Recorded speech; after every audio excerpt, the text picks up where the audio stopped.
Hello friends, मैं संध्या आप सभी के स्वागत करती हूँ स्टडी करिकुलम में। आज के सेशन में हम सब जो है बीएड फोर्थ सेमेस्टर के सेकंड ईयर जो है आपका है जनसंख्या शिक्षा पॉपुलेशन एजुकेशन आपके फोर्थ पेपर हम लोग पढ़ रहे हैं, जो आपके पेपर कोड है 11117 आपके पेपर कोड है।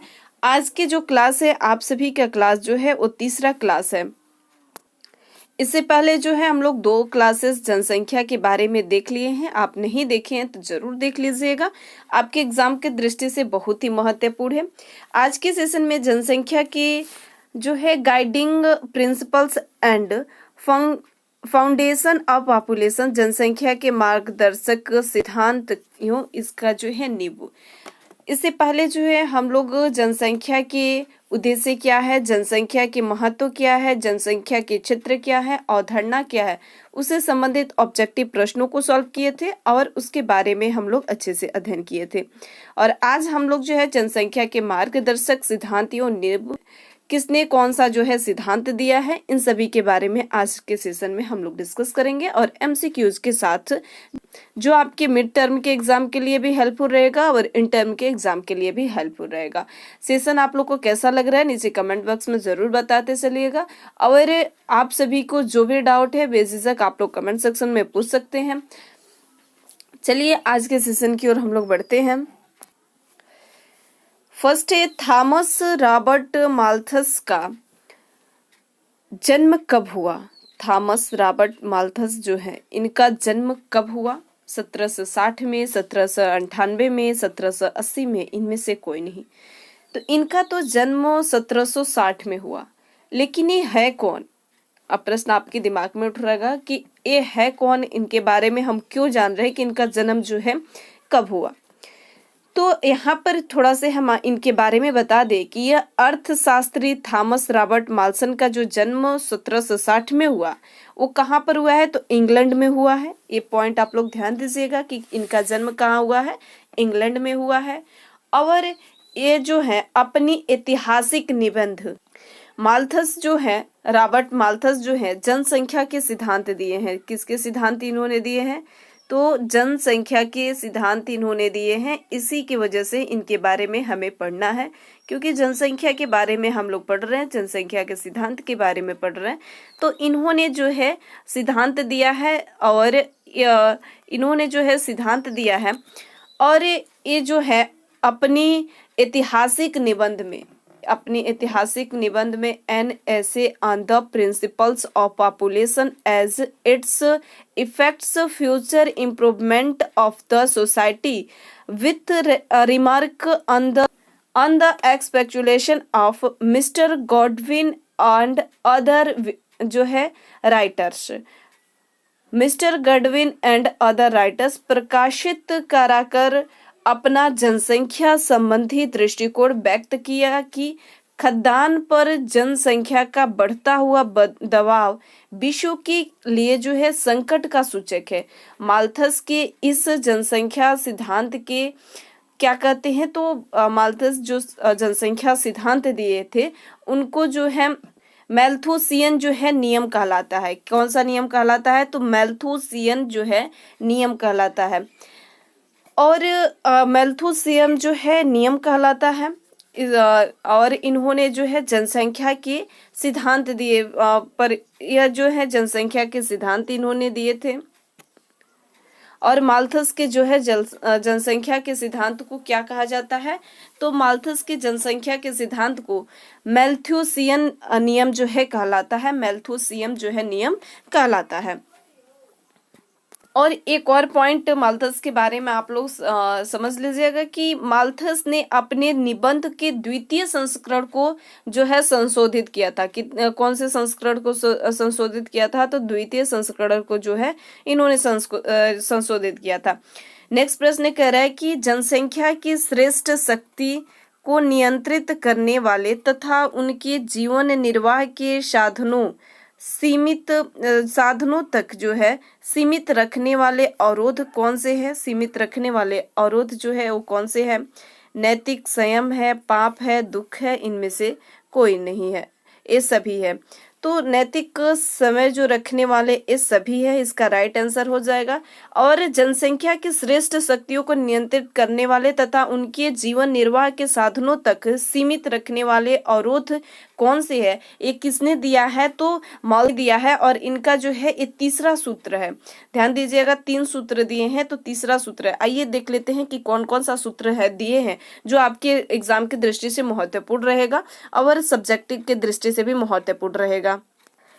माल्थस के निबंध के द्वितीय संस्करण, अभी हमने आपको बताया कि द्वितीय संस्करण में उनके विचारों के अधिक परिपक्वता थी तथा कुछ परिवर्तन भी था। माल्थस ने अपने जनसंख्या सिद्धांत के नियम को 3 सूत्रों के रूप में जो है प्रदर्शित किया। कितने सूत्रों के रूप में किया है, तो 3 सूत्रों के रूप में जो है प्रदर्शित किया है। वह सूत्र जो है वो कौन कौन सा है? पहला, जनसंख्या आवश्यक रूप से जीवन निर्वाह के साधनों से नियंत्रित होती है। जनसंख्या जो है आवश्यक रूप से जीवन निर्वाह के साधनों से नियंत्रित होती है। जब तक कोई, सेकंड कहा कि जब तक कोई शक्तिशाली अवरोध जनसंख्या वृद्धि को नियंत्रित नहीं करते हैं, जब तक कोई शक्तिशाली अवरोध जो है जनसंख्या वृद्धि को नियंत्रित नहीं करते हैं, उनकी प्रवृत्ति आवश्यक रूप से जीवन निर्वाह के साधनों की अपेक्षा अधिक तेजी से बढ़ने की होती है। जीवन निर्वाह के साधनों को अंक गणितीय अनुपात, जीवन निर्वाह के साधनों को क्या, तो अंक गणितीय अनुपात से अधिक तीव्र गति से बढ़ाना संभव नहीं होता है। अधिक जो है तीव्र गति से बढ़ाना संभव नहीं होता है। तीसरा इन्होंने कहा, जो अभी हमने सॉल्व किया उससे संबंधित प्रश्न को, जनसंख्या की श्रेष्ठ शक्तियों को नियंत्रित करने वाले तथा उनके जीवन निर्वाह के साधनों तक सीमित रखने वाले अवरोध जो होते हैं वो 3 होते हैं। कौन कौन सा होता है? नैतिक संयम होता है, मोरल नैतिक संयम होता है, पाप होता है और दुख होता है। ये आप पॉइंट याद रखिएगा, बहुत ही महत्वपूर्ण है। अगर यहाँ पर स्क्रीनशॉट लेना चाहते हैं तो ले सकते हैं। नेक्स्ट प्रश्न कह रहा है कि माल्थस के जनसंख्या सिद्धांत की प्रमुख जो है कौन से निष्कर्ष है? माल्थस के जनसंख्या सिद्धांत के प्रमुख कौन से निष्कर्ष हैं? ऑप्शन अ कह रहे कि जनसंख्या वृद्धि की दर, खाद्य सामग्री की वृद्धि की दर, जनसंख्या तथा खाद्य सामग्री में असंतुलन, उपयुक्त सभी। तो माल्थस के जनसंख्या सिद्धांत के प्रमुख कौन से निष्कर्ष हैं?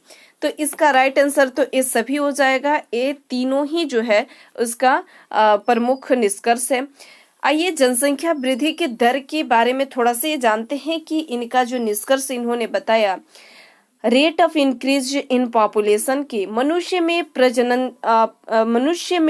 प्रजननात्मक प्रेरणा अधिक पाई जाती है, जिसके कारण उनके संतानोत्पत्ति की शक्ति अधिक होती है। यदि किसी प्रकार से नियंत्रण नहीं किया गया तो किसी भी देश के जनसंख्या में देश में उपलब्ध जीवन निर्वाह के साधनों की जो तुलना में अधिक तेजी के साथ जो है बढ़ने की प्रवृत्ति पाई जाती है।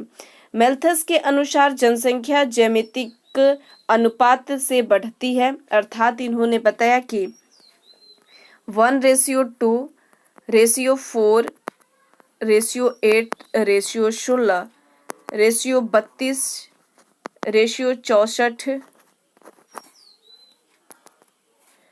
64, 64 जो है 128 की दर से बढ़ती है। किसके दर से? तो 128 के जो है 128 के दर से जो है बढ़ती है।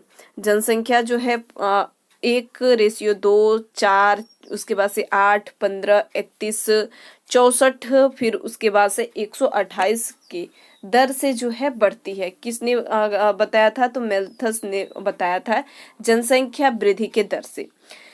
उसके बाद से जो है सेकंड इन्होंने जो दिया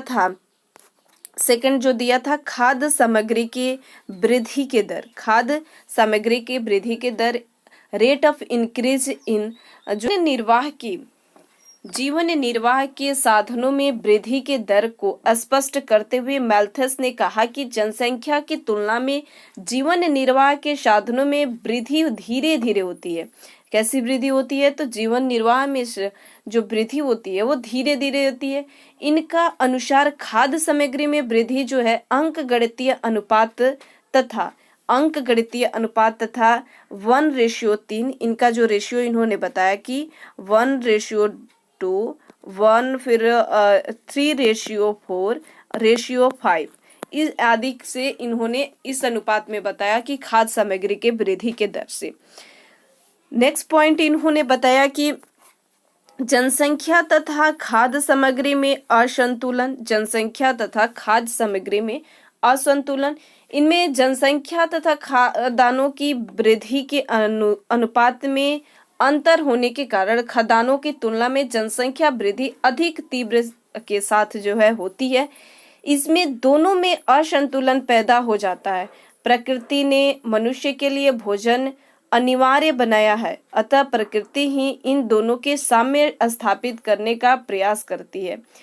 माल्थस के शब्दों में प्रकृति के नियमों के अनुसार उनमें जो है, माल्थस के शब्दों में ध्यान से सुनिए कि माल्थस ने क्या कहा था। उन्होंने अपने शब्दों में कहा था कि प्रकृति के नियमों के अनुसार जिसने मनुष्य के जीवन के लिए भोजन की अनिवार्य बनाया है, इन दोनों शक्तियों जनसंख्या वृद्धि तथा खाद्यान्नों की वृद्धि दोनों के प्रभावों में प्रकृति को जो है समानता स्थापित करनी चाहिए। किसको स्थापित करना चाहिए? तो इनके बीच जो है समानता स्थापित करनी चाहिए। तो ये था माल्थस के जनसंख्या सिद्धांत के प्रमुख कौन कौन से जो निष्कर्ष थे। तो इनके जो 3 निष्कर्ष इन्होंने दिए, इसके बारे में हम लोग अच्छे से समझे। अब चलते हैं हम लोग नेक्स्ट प्रश्न की ओर।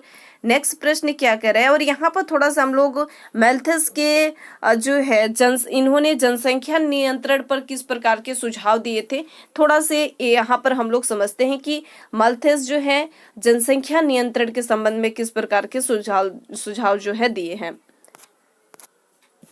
जनसंख्या नियंत्रण के संबंध में माल्थस के सुझाव जो है, suggestion of Malthus to control population. Malthus के अनुसार यदि जनसंख्या का नियंत्रण न हो तो वह जीवन निर्वाह के साधनों की तुलना में अधिक तीव्रता के साथ जो है बढ़ती है। किसके साथ? तो अधिक तीव्रता के साथ बढ़ती है। इन दिनों में जो है असंतुलन पैदा हो जाता है। खाद्य पदार्थों के अंक गणितीय अनुपात से अधिक नहीं बढ़ाया जा सकता है। इसको क्या किया जाता है? अधिक नहीं बढ़ाया जा सकता है। अतः जनसंख्या का नियंत्रण आवश्यक है। जनसंख्या को नियंत्रित करने के लिए 3 अवरोध होते हैं। जनसंख्या को नियंत्रित करने के लिए कितने अवरोध होते हैं? तो 3 अवरोध होते हैं। कौन कौन सा होता है? तो नैतिक संयम, पाप होता है, दुख होता है, जो अभी हमने देखा था। माल्थस ने जनसंख्या को सीमित रखने वाले अवरोधों को 2 भागों में इन्होंने बांटा है।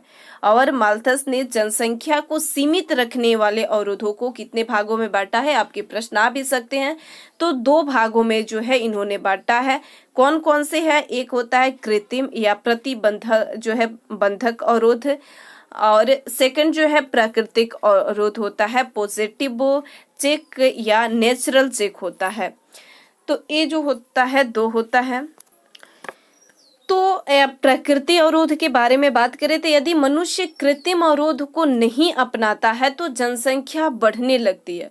कृत्रिम अवरोध को नहीं अपनाएगा तो जनसंख्या क्या होगी? बढ़ने लगेगी। माल्थस के अनुसार इन्होंने कहा कि महामारी, अकाल, भूकंप, बाढ़ इत्यादि जो है प्राकृतिक अवरोध है। माल्थस ने अपने निबंध के बाद में संस्करण में 10 जो है प्राकृतिक अवरोधों के उन्होंने उल्लेख किया। कौन कौन सा हो सकता है? आप नोट डाउन कर रहे हैं तो नोट डाउन करते चलिए। एक होता है अस्वास्थ्यकर जो है व्यवस्था, कठोर श्रम होता है, अपर्याप्त भोजन की तथा कपड़ों की कमी हो जाती है, बच्चों का कठिन से जो है पालन पोषण न, और बच्चों का जो है ठीक से पालन पोषण न होना, बड़े नगर तथा कारखाने की कमी हो जाती है, सामान्य रोग होता है, युद्ध, 8वां जो है शिशु हत्या हो जाती है, प्लेग तथा अकाल, 10वां नंबर जो है प्लेग तथा अकाल। इस प्रकार के इन घटनाओं का जो है कुछ चक्र चलता रहता है। इनमें जो है जनसंख्या फंस जाता है और दुख उठती है। इस चक्र को जो है मैथ्यूसियन चक्र भी कहते हैं। इस चक्र को क्या कहते हैं? तो मैथ्यूसियन जो है चक्र भी कहते हैं। कृत्रिम अवरोध की बात करें, कृत्रिम अवरोध की, तो मैल्थस के अनुसार मनुष्य का यह कर्तव्य है कि वह प्राकृतिक अवरोधों के भयंकरता से जो है बचने के लिए प्रतिबंधक अवरोध को अपनाए।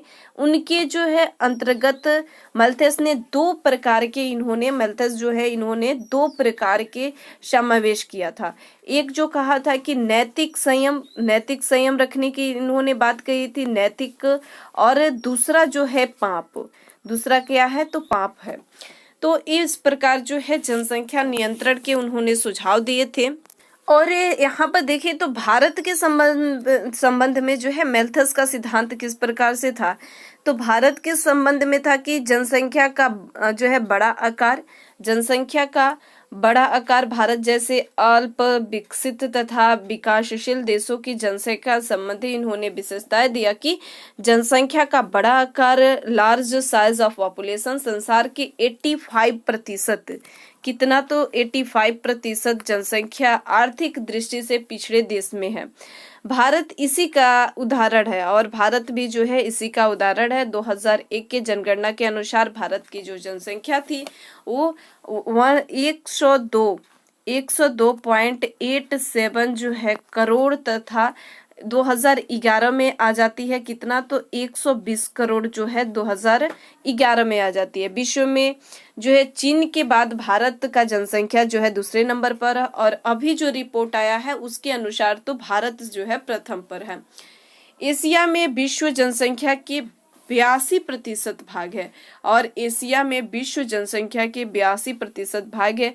विकासशील देशों की जनसंख्या अधिक है। इन देशों में आज भी मैल्थस का जनसंख्या सिद्धांत महत्वपूर्ण है और इन सभी देशों में आज भी जो है मैल्थस के जो सिद्धांत है वो बहुत ही महत्वपूर्ण है। दूसरा इन्होंने कहा कि जनसंख्या की ऊंची जो है वृद्धि दर, जनसंख्या की ऊंची वृद्धि दर, high rate of population growth, अल्प विकसित तथा विकासशील देशों में जनसंख्या की वृद्धि जो है 2% जो है वार्षिक या उससे भी अधिक है। तीसरा इन्होंने कहा कि आश्रित जनसंख्या की अधिकता, विकासशील देशों में कुल जनसंख्या का काफी बड़ा भाग जो है अनुत्पादक आयु वर्ग 0 से 14 वर्ष का होता है। विकसित देशों में यह आयु वर्ग कम जो है पाया जाता है, यह जो है विकसित देशों में कम पाया जाता है। और इन्होंने कहा कि कृषि पर जनसंख्या का अधिक दबाव, विकासशील देशों में जनसंख्या का बड़ा भाग अपना आजीविका के लिए जो है कृषि पर निर्भर करता है। इन देशों में 60 से 70% जनसंख्या कृषि पर निर्भर है। इस कारण जो है विकासशील देश कृषि क्षेत्र में अदृश्य बेरोजगारी की समस्या से जो है ग्रसित होते हैं। अदृश्य बेरोजगारी की समस्या से जो है ग्रसित होते हैं। और यहाँ पर ही थोड़ा से हम लोग मल्थसवाद और नौ मल्थसवाद के बारे में थोड़ा से हम लोग समझते हैं, जो ये भी आपके लिए महत्वपूर्ण है और इससे भी आपके प्रश्न बनते हैं। मैल्थसवाद और नौ जो है मैल्थसवाद के बारे में जो आपके इस चैप्टर से लेकर कोई भी आपके कन्फ्यूजन नहीं रहेंगे। सभी जो है छोटा छोटा पॉइंट आप लोग को समझा दे, सभी जो है मेन पॉइंट आप सभी को समझा दिया जा रहा है। तो यहाँ पर मैल्थसवाद और नौ मैल्थसवाद के बारे में बात करें तो मैल्थसवाद और नौ मैल्थसवाद जो है दोनों में समानता यह है कि ये दोनों में जो समानता देखा जाए तो यह है कि वृद्धि देश के लिए हानिकारक है, इसका नियंत्रण होना चाहिए। वृद्धि जो है देश के लिए हानिकारक है, इसका जो है नियंत्रण होना चाहिए।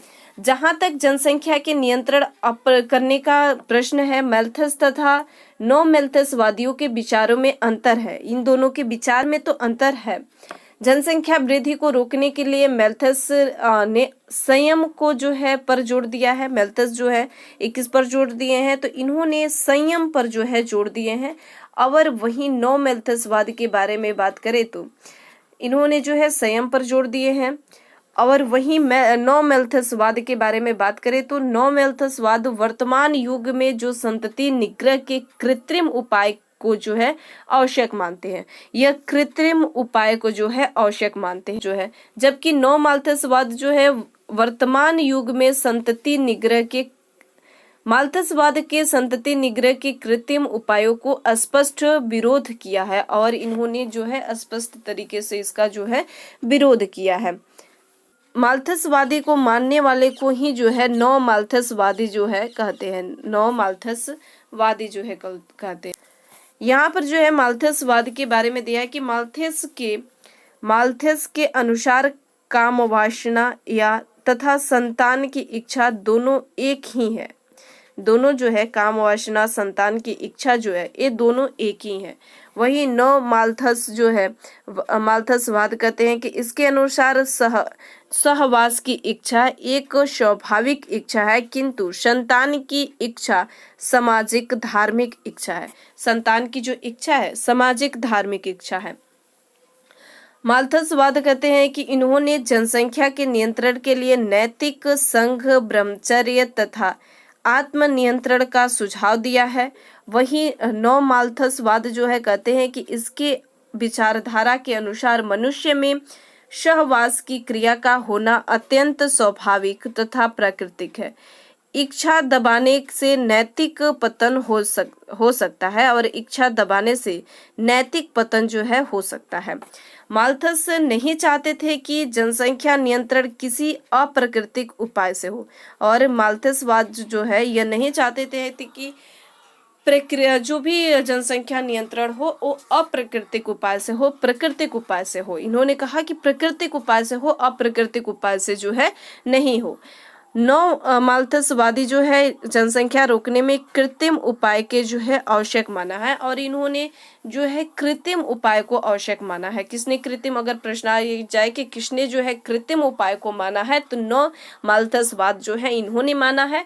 और इन्होंने जो है अप्राकृतिक उपायों को नियंत्रण को जो है अपनाना नहीं चाहते थे। कौन? तो माल्थसवाद जो है नहीं अपनाना चाहते थे। अब चलिए हम लोग प्रश्नों की ओर बढ़ते हैं। अनुकूलतम जनसंख्या वह है जो अधिकतम उत्पाद को संभव बनाती है। किसका कथन है? रॉबिन्स का कथन है, डाल्टन का कथन है, हिक्स का कथन है, कार्ल सैंडर्स का कथन है। तो इसका राइट आंसर क्या हो जाएगा? किसका कथन है? तो रॉबिन्स का जो है कथन है।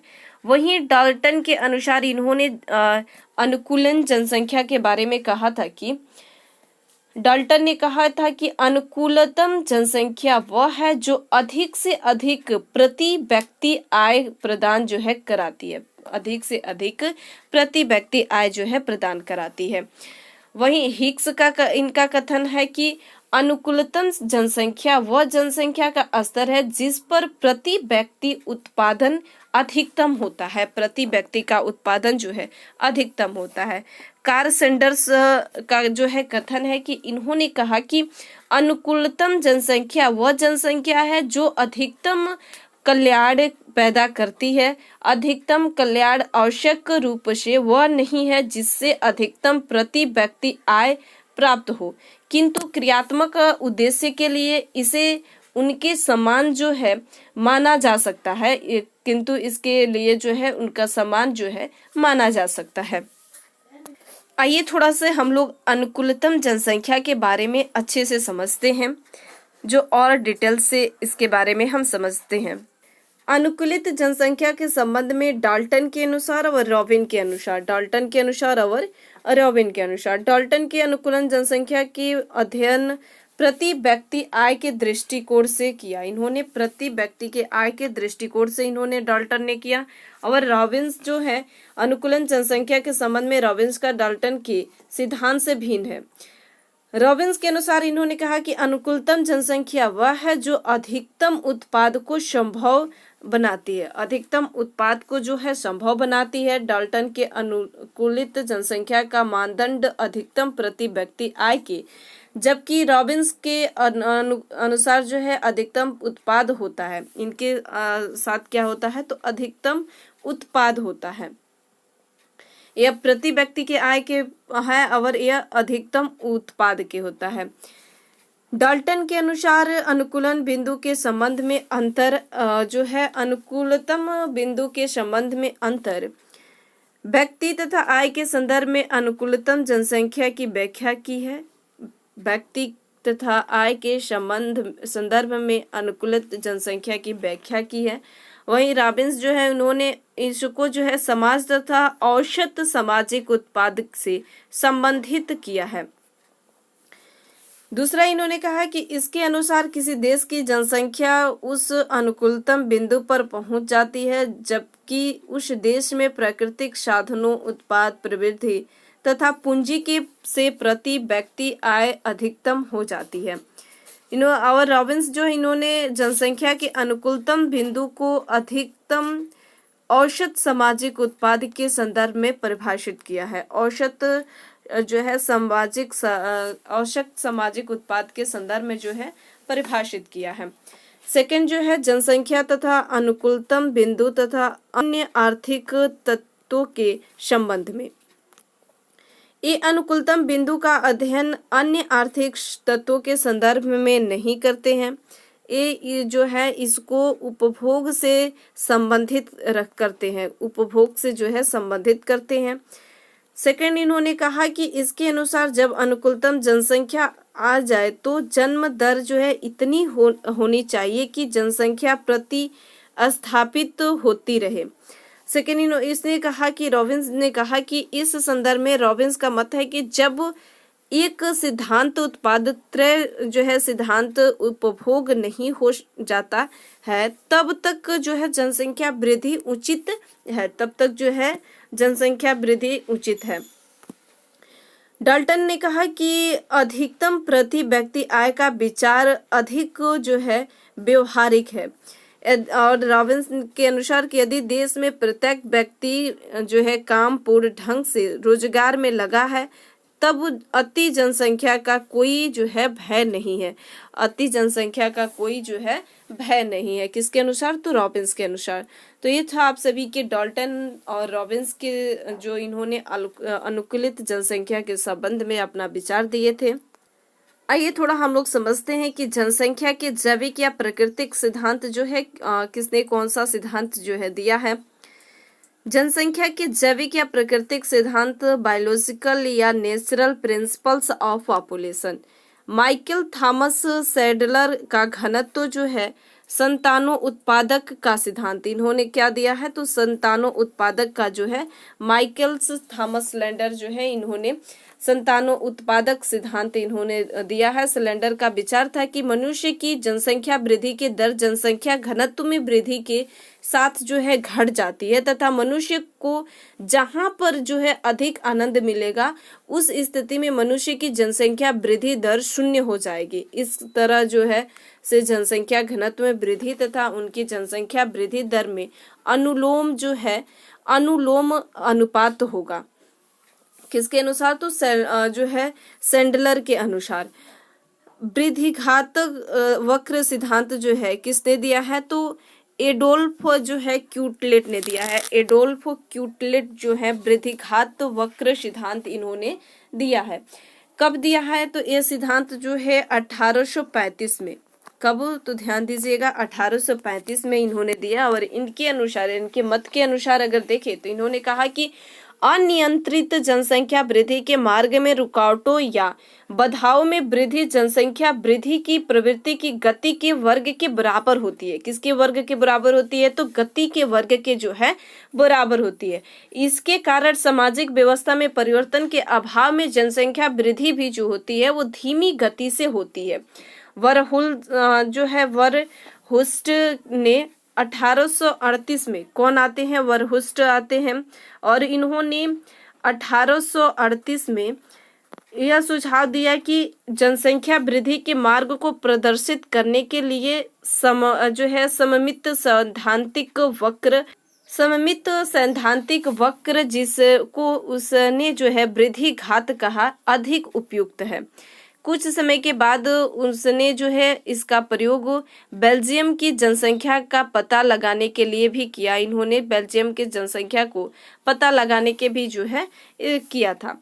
नेक्स्ट है हार्बर्ट स्पेंसर का प्रजनन फलन विश्लेषण। हार्बर्ट के जो है स्पेंसर का प्रजनन फलन विश्लेषण, इसमें इन्होंने स्पेंसर का जनसंख्या सिद्धांत सैडलर तथा डबलेड के जनसंख्या सिद्धांतों के समान ही है।